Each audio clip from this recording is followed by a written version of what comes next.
The question had no clean answer, and that was what made it interesting. Seo-rin set her finest caliper on the bench and looked at it the way a person looks at a tool that has just refused to work. "My own rule," she said. "If you cannot measure it, you cannot make it. Broken by my own apprentice." Do-jin had been expecting this conversation for 3 days. He had watched her circle the problem the way water circles a drain, methodical, patient, increasingly aware that the center was not where she had thought. "We've hit its edge," he said. "We pushed the measure itself down another notch, past the floor." She did not argue. That was the thing about Seo-rin. She had no attachment to being right that was stronger than her attachment to being accurate. She picked up the caliper again, turned it in the lamplight, and set it down once more. "I'm trying to weigh a feather on a grain scale," she said. "I need a finer link, and I don't yet know how to forge one." That was the metrology frontier in a single sentence. The calibration chain, the sequence of standards against which all other measurements were checked, had a floor, and they had reached it. Below that floor, Cho Yeong's fingers had already gone. The bearings she had ground were finer than anything the chain could currently confirm, which meant that what her hands knew was, for the moment, formally unknowable. A truth without a record is a rumor. Seo-rin could not certify what she could not measure, and what she could not certify could not be repeated by anyone who did not share Cho Yeong's particular education of touch. That was the problem. That was the whole problem. Cho Yeong was already at the grinding bench when Do-jin came to find her, working a master gauge block against the lapping plate with the slow, circular patience of someone who understood that speed was the enemy of flat. She had been at it since before first light. The block caught the oil lamp glow and threw it back in a way that ordinary iron does not, a surface so flat that light has nowhere to scatter. "I can grind a standard finer than I can grind a part," she said, not looking up, "then measure the part against the standard."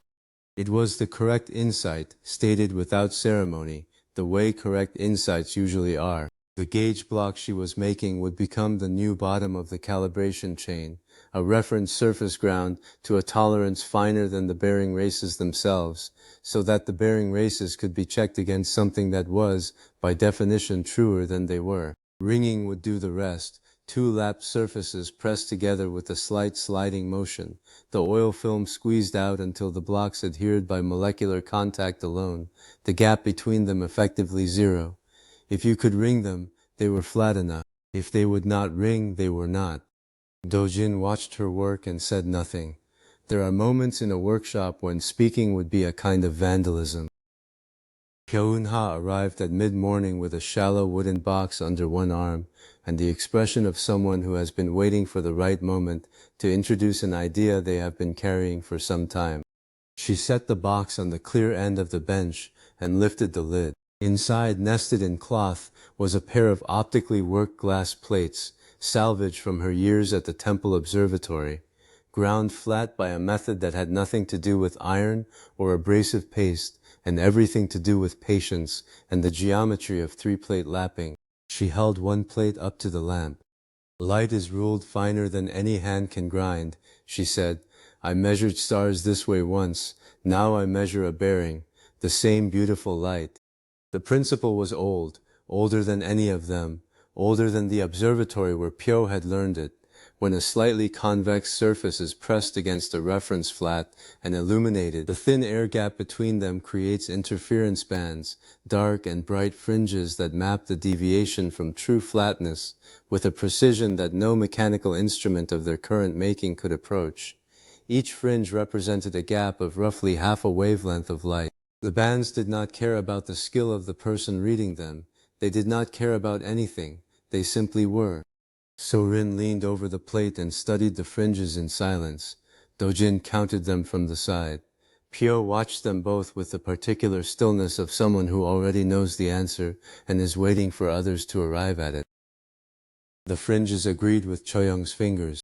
Not approximately, not within a margin that required generous interpretation, they agreed. Cho Yeong looked at the reading for a long moment, then looked at her own hands, then back at the plate. "The light bands and my fingers say the same thing now," she said. Her voice was level, but something underneath it was not quite level. I always knew it was really there. She paused. That feels like being believed. Do-jin did not say anything immediately. There was a category of statement that deserved a moment of silence before the world moved on, and that was one of them. What her fingers had read, in the dark, by feel, working a surface she could not see to a standard she could not then verify that had been real. The truth had been in her hands before the chain could hold it. The chain had now caught up. Seo-rin straightened. We needed her fingers to find the truth, she said. Now the chain can hold it. A miracle you can repeat isn't a miracle, Do-jin said. It's a craft, and a craft anyone can learn is a civilization. He meant it precisely.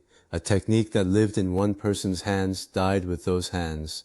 A technique that could be taught, verified, and passed on was something else entirely. It was infrastructure of a kind that no army could burn, because it lived in the method, not the practitioner. What they had done this morning was not merely validate Cho Yeong's gift, they had translated it. They had built a bridge from the unrepeatable to the repeatable, and that bridge was now part of the calibration chain, and the calibration chain was now part of everything they would build from this point forward. The morning's second lesson was harder to teach because it ran against instinct. Do-jin had noticed it creeping in over the past several weeks, a tendency, understandable and dangerous, to treat the new precision as a universal standard. If they could now measure to the 10,000th, the thinking went, then everything should be made to the 10,000th. It felt like rigor. It was waste. He picked up a small iron bracket from the parts tray, one of a dozen identical pieces waiting for final fitting. It held a lamp arm to a wall post. He held it up. Bearing race, perfect, he said. This bracket, it holds a lamp. He set it back down. Grinding it to bearing grade is waste, dressed up as pride. Learn where precision earns its keep. Pyo, who had been re-nesting her glass plates in their cloth, did not look up. This bolt hole, who cares, she said, with the directness of someone who had spent years calculating which observations were worth the candle. This bearing seat, to the 10,000th, or people die. Knowing the difference, that is the real mathematics of a machine. It was. The mathematics of tolerance was not the mathematics of making everything as precise as possible.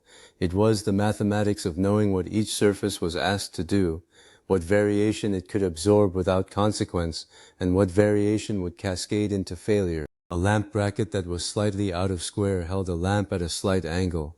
A bearing seat that was slightly out of round destroyed the bearing, and the shaft, and whatever the shaft drove, and possibly the person standing nearest when it let go.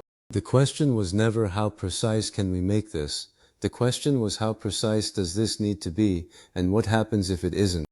Do-jin had learned this from his grandfather, who had learned it from necessity. A restoration shop that tried to return everything to factory new specification would spend all its time on parts that didn't need it, and run out of time for the parts that did.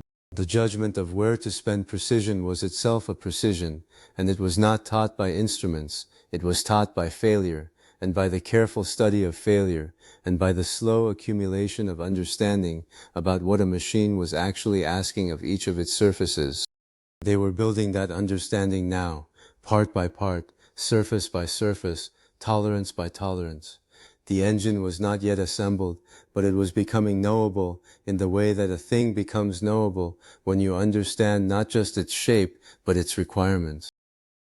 The lamp had burned low by the time Seo-rin said what she had been turning over for the better part of the afternoon. She was recording the day's measurements in the ledger, the new calibration chain, the ringing results, the interference fringe readings, Cho Yeong's validated gauge blocks, entering each figure with the careful hand of someone who understood that the record was as important as the measurement. A measurement without a record was a measurement that had never happened as far as the future was concerned. A gauge block doesn't care about your blood, she said, without looking up from the ledger. After the temple's lies, I find that holy. Pyo Eun-ha was quiet for a moment.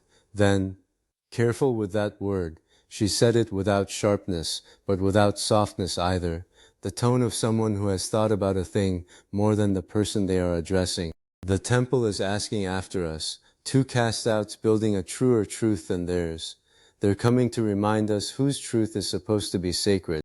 The room was quiet after that, not the comfortable quiet of people working, but the different quiet of people absorbing something. Do-jin thought about what Seo-rin had said. She was right about the gauge block. It was in its way the most honest object in the room, a surface that was what it was, that deviated from flat by a measurable and recorded amount, that did not adjust its reading based on who was holding it, or what family they came from, or what the temple had declared about the nature of truth. You could not flatter it, you could not threaten it, you could not argue with it. It simply was, and it told you what was, and that was all it did. The temple's truth was a different kind of truth.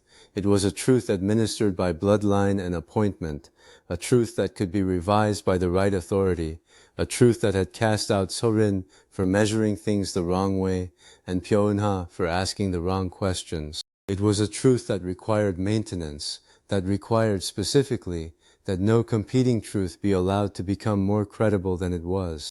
And now here were two of its cast-outs, in a workshop at the edge of the realm, with a calibration chain that could validate a surface to the 10,000th, and glass plates that measured by light, and a ledger full of figures that did not care about anyone's blood. Do-jin looked at the parts laid out on the bench, the bearing races, the gauge blocks, the interference plates, the ledger with its columns of figures, and felt the particular satisfaction of a foundation that was actually a foundation. Not approximate, not close enough, a foundation. We can build the heart now whenever we choose, he said. The engine was buildable. The calibration chain could hold the tolerances. The tolerances were understood. Which surfaces demanded perfection, which demanded only adequacy, and what the difference between them cost. The method was recorded. The method could be taught. The method could be repeated by anyone who learned it, regardless of whose blood they carried, or what the temple had declared about the nature of knowledge. He looked at the window. Outside, the veil over Iron Ridge was doing what it always did at dusk, catching the last light and holding it a moment longer than the sky did, a pale dome going amber, then gray, then the color of old ash.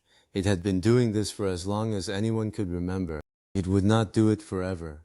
But the temple's coming, he said, not with an army, with a question, who gets to say what's true? He picked up one of the gauge blocks and turned it in the last of the lamplight, feeling the weight of it, the density of the lap surface. That's a fight without a single cannon. He set the block back down, carefully in its place on the reference plate. Outside, the veil went gray.